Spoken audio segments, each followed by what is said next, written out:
friends, welcome back to Chase on Paper. It's officially back to school season, and there's nothing that says back to school like a fresh box of crayons. There's just something so nostalgic about the smell of the new crayons and freshly sharpened pencils and markers and brand new notebooks, and I am really feeling nostalgic about those times. So I am sharing a really fun project with you today. We are going to turn a crayon box into a really cute and fun junk journal.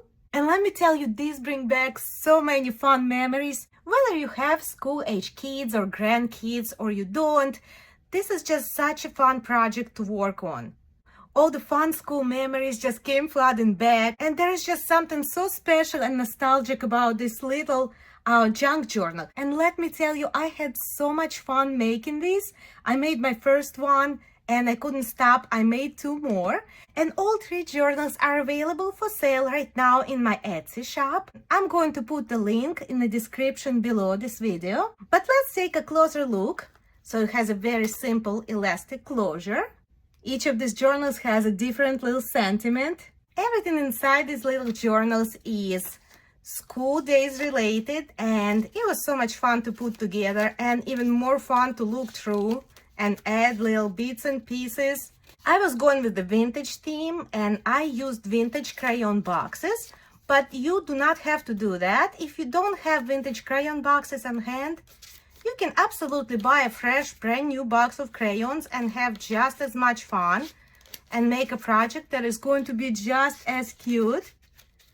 You just have to see what you have on hand and work with what you got. I used lots of vintage children books, flashcards, lots of bits and pieces from children's games, pockets all throughout, all the little fun surprises. I just know you're going to have so much fun making one, whether it's for yourself or for one of your friends, or maybe even for kids and grandkids, or really for anyone who's young at heart and likes to stay creative. And we are going to make one of these fun journals together. But before we begin, could you please give my video a thumbs up, subscribe to my channel, and share this video with a friend or two? Thank you so much. Now, let's roll. I was very lucky to find a shoebox full of vintage crayons and crayon boxes at the yard sale. But you don't have to use a vintage box of crayons if you don't have any. You can use any crayon box that you might have on hand. Now we are going to deconstruct this box. We'll open the top and the bottom. And I'm using my scissors to cut right here on the front. I'm cutting right on that crease line, and that's going to open my box. Now I'm going to gently cut off all the flaps. Again, I am using those fold lines to cut right on them. Now don't throw away any parts of your crayon box because you might be able to use it later on in this project. So at this point, what we have is something that reminds you of a book cover. This is what it looks like. Now, of course, crayon boxes are very flimsy, especially if you're working with a vintage crayon box. So we are going to need to reinforce this box. I'm going to reinforce the sides of the cover with some chipboard, and the spine is going to be reinforced with fabric. Fabric works best as a spine reinforcement because it will not crack on the bands. And this way we can make sure that our journal is going to have the durability and we can use it for years to come without worrying about paper or chipboard cracking right here on the bands near the spine. Now, what can we use to reinforce this box? You can use just a regular chipboard from the cereal box. The insides of the box are actually the same color as the insides of the crayon box. Or you can use a manila folder, or even a really heavy cardstock. I am going to use this bingo card because it's a nice thick chipboard and it's going to add a little fun touch to our journal. Now it is a bit taller than the box, so I'm going to cut it down here and there.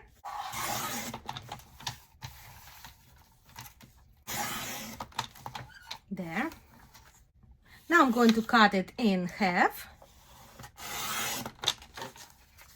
There. Now let's see, our right side provides a pretty good fit. Our left side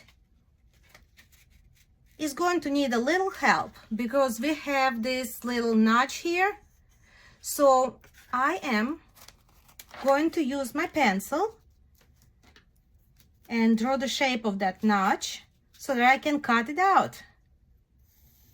Just like that.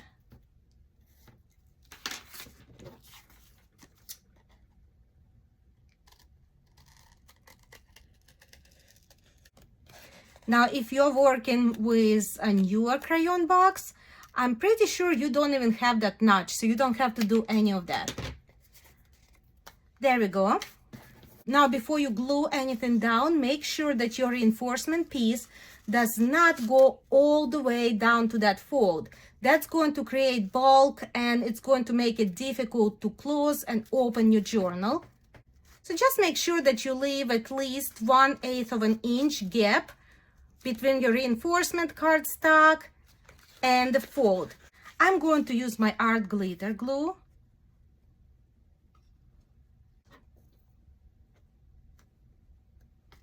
And here we go. Now for the left side, same thing.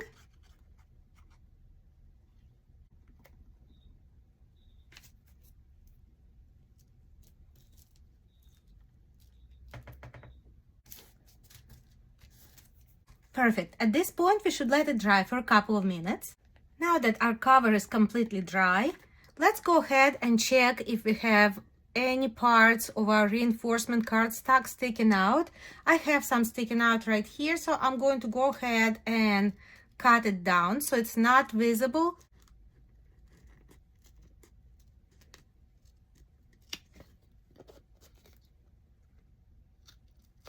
There we go, making my adjustments. Now at this point, if you'd like, you can go ahead and ink all around your cover just to kind of give it some dimension and definition. I'm going to use Distress ink in the color Peacock Feathers.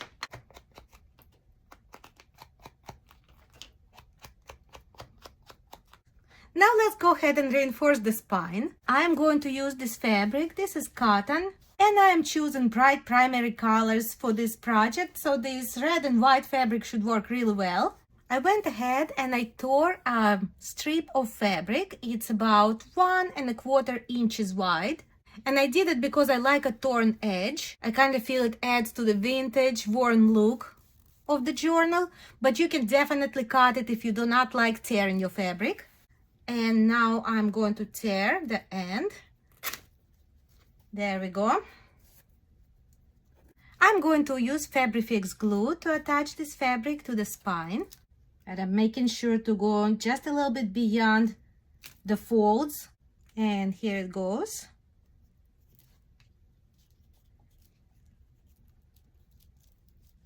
I'm using my bone folder to kind of define those creases. Beautiful. The spine is reinforced as well.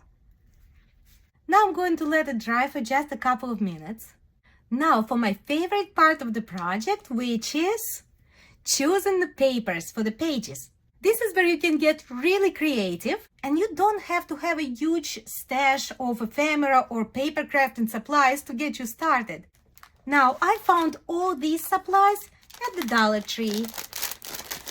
Here we have a paper pack, colored index cards. Those will make perfect pages. Manuscript tablet goes perfectly well with our school theme. And construction paper. Lots and lots of different colors. And honestly, this would be enough to make a beautiful little journal. But since I'm making a vintage journal, I'm going to go ahead and add some things from my vintage stash. I'm going to use this accounting paper pad and some graph paper and some textured cardstock. And of course, I'm going to use some vintage children's books. And they have beautiful illustrations. So it would be really fun to include in our project. All of these are found at thrift shops and yard sales, and most of them are really quite abused, so I don't feel bad about using them up in my projects. And of course, I'm also going to use some scrapbooking paper. This came from a travel theme pad, but it's going to work really well in our project just because of the primary colors and all the state names, and just kind of reminds you of a geography lesson, doesn't it? I'm also going to add this glassine envelope and a ragu tomato sauce jar label, because look at these beautiful primary colors, and it's going to remind us of a school lunch. Some musical flashcards, a variety of notepads, and some fun vintage writing stationery. Now, of course, variety is fun, but like I said, you can honestly make this project with just a couple of things you have around the house. I'm just sharing what I'm going to use to get your creative juices flowing. And you're going to use what you have to make this project uniquely yours and beautiful. I'm going to measure the pages against our cover, and I'm just going to mark it. And I'll keep in mind that my pages need to be a little bit smaller than the marks. And then I'm going to cut them to size.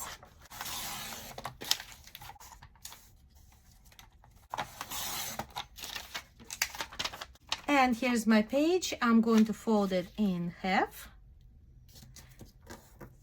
And I'm going to continue with the rest of the pages. I made 2 signatures with 12 pages each. Remember, we are working with a very small spine. It's only about ½ an inch wide, so we don't want to overload this journal. Now, as you can see, they don't look very neat. Some of them are taller, some of them are kind of wider than the others, and we are going to adjust their size. So first of all, I'm going to tap it into place. And I'm going to see how well it fits into the journal. Now, I do want it to be sticking out from the journal just a little bit on top and on the side, but not a whole lot. So I'm gonna let it stick out right about where this green page ends. And I'm going to make it just a little bit shorter, marking it right here. There. Now I'm going once again to make sure that it's all in place, and I'm going to clip these pages. And now I'm going to use my metal ruler and my utility knife, and I'm going to make straight cuts, starting on the side. Be careful with your fingers, go slow. There. Make sure to work with a sharp blade. That's the key to getting a nice sharp cuts.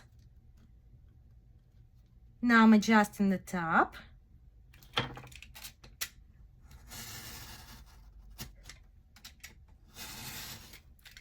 And we're done.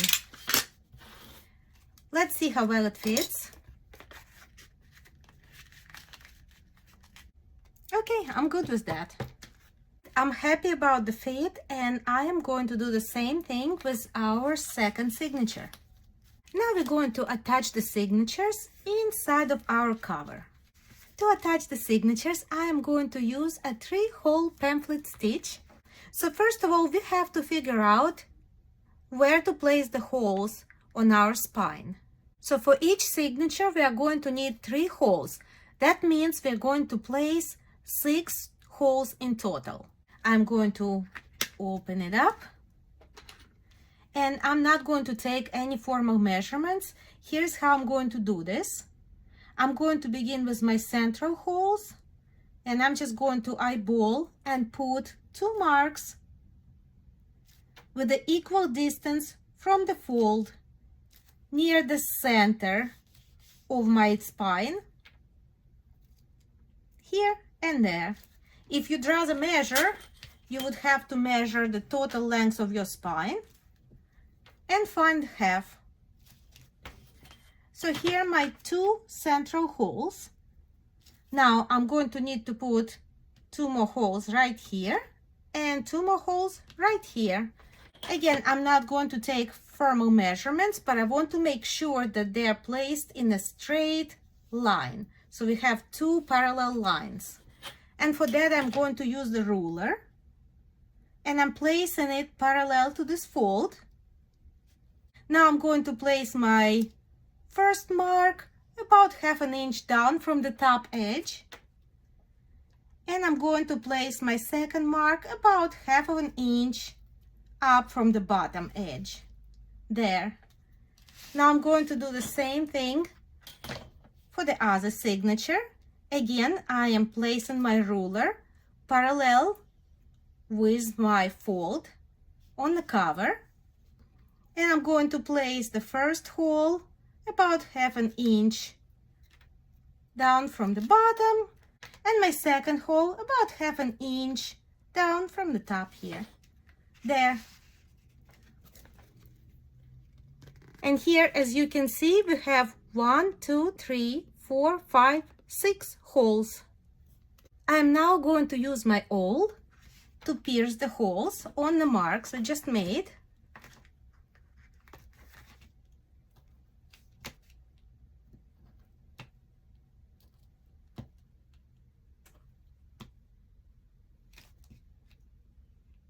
Now we need to make the same holes in the signature so that they fit into the cover properly.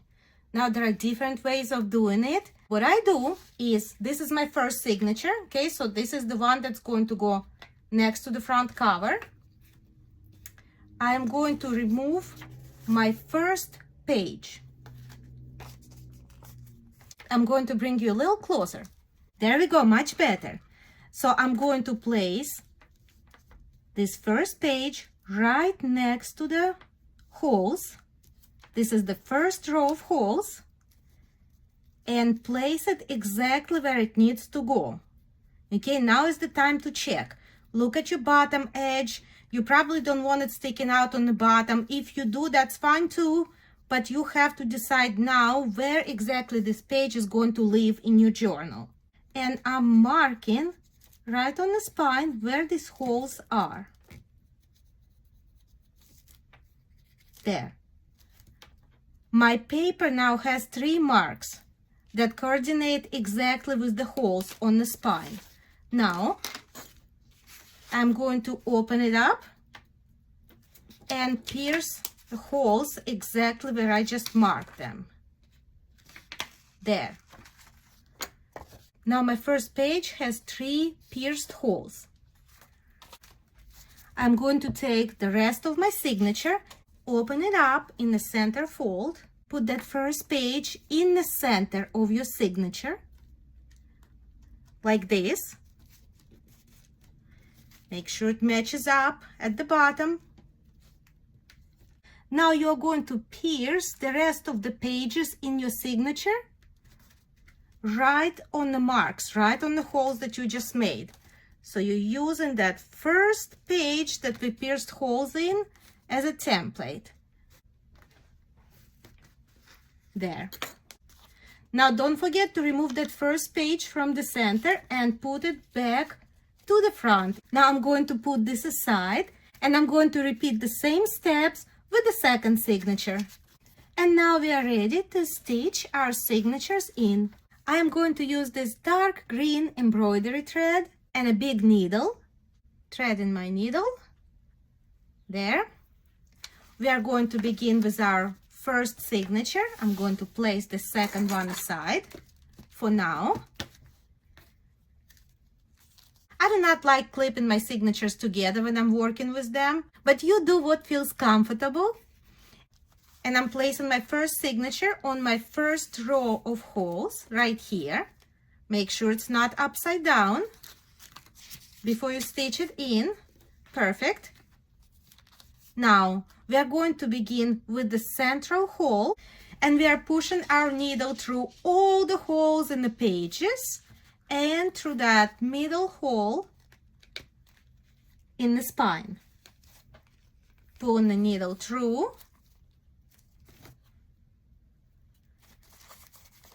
And we gotta make sure to leave a nice tail here. so we don't lose the tail. Now I'm going to go to my top hole and I'm going to push needle through the top hole in the spine and through all the pages. And we are pulling it through. There. Now once again we are inside and we are going to this bottom hole and pushing our needle through all the pages and through the spine. We come out on the outside once again, and now we are going to go into the second hole right here. This is the most challenging one. The hard part here is not to split that thread, because that's going to create all sorts of problems later on if we do. It helps to keep the signature closed, I find, and you just push your needle right through, and here we are. Now we want to make sure that our tails are placed on either side of this middle thread, and we are going to pull them nice and tight like that. Let's check our spine to make sure it all looks good and nice and tight. Yeah, they look nice and tight. Great. And now we are going to tie 2 knots, right over left and left over right. I'm going to snip off the ends, and our first signature is in.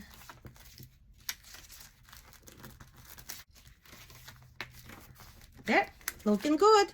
Now we are going to repeat the same process for the second signature, and I'll come right back once it's stitched in. Both our signatures are in, and I'd say it's starting to look really cute. Now let's go ahead and add some fun tabs.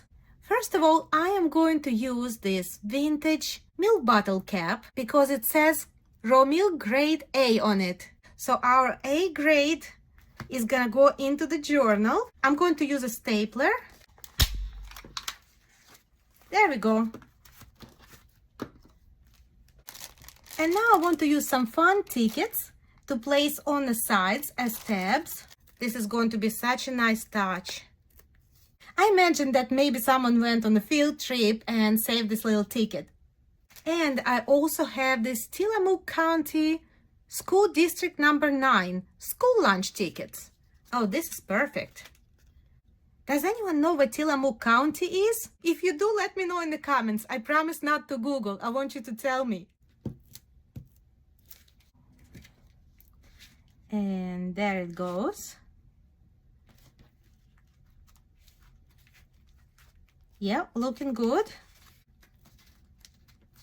Perfect. Now, how about we use this offcut that came from our box and make a small little tab with just number 16.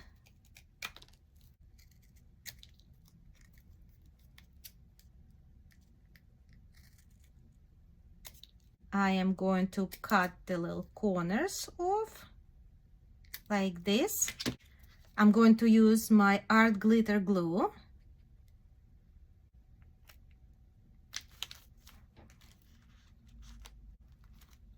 Now I believe we are good on the tabs, and now I want to add a fun tag into the pocket. Oh, this is a fun one, very colorful. Yep, this is the one we're gonna go with. I'm going to use this ribbon.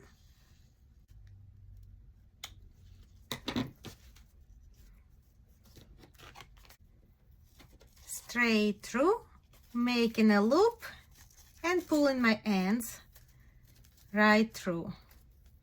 There we have it. Now to snip off my ends. There.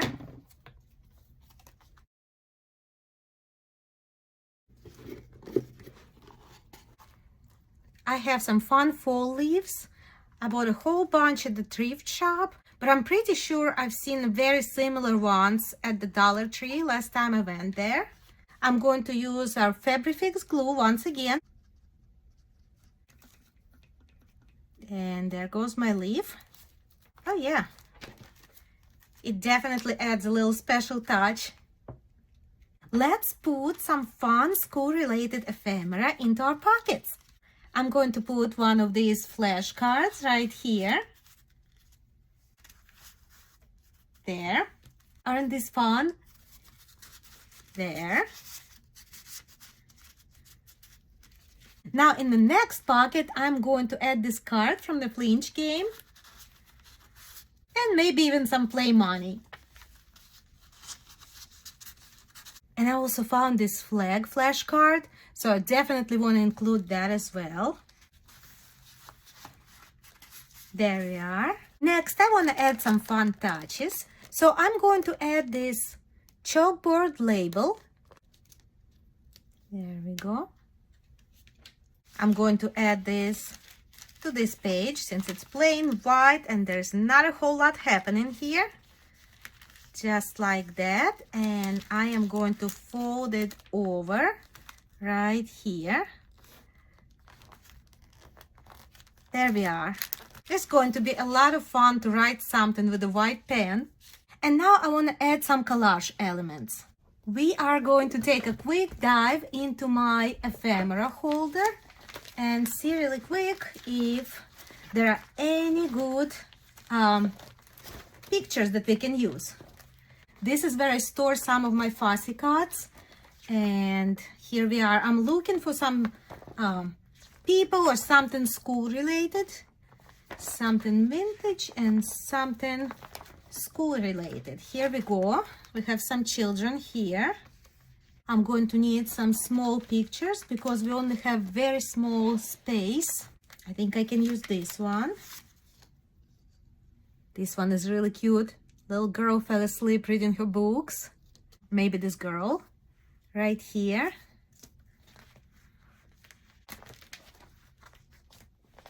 Oh, maybe a shoe. Can't have a new school year without new shoes, right? Oh, this is kind of fun, reading Braille. There are so many good pictures to choose from. This little girl has some paint splatter on her pants. Very appropriate. Used to happen to me at school all the time. I mostly want to decorate this pocket space. And I kind of really like this one. It's going to stick out just a little bit. Perfect. Now you don't have to have a huge stash of ephemera. You can just use stickers. You can find school-related stickers just about anywhere, even at the Dollar Tree. Motivational stickers that that teachers have would look really good here as well. I think it's really cute. I like that.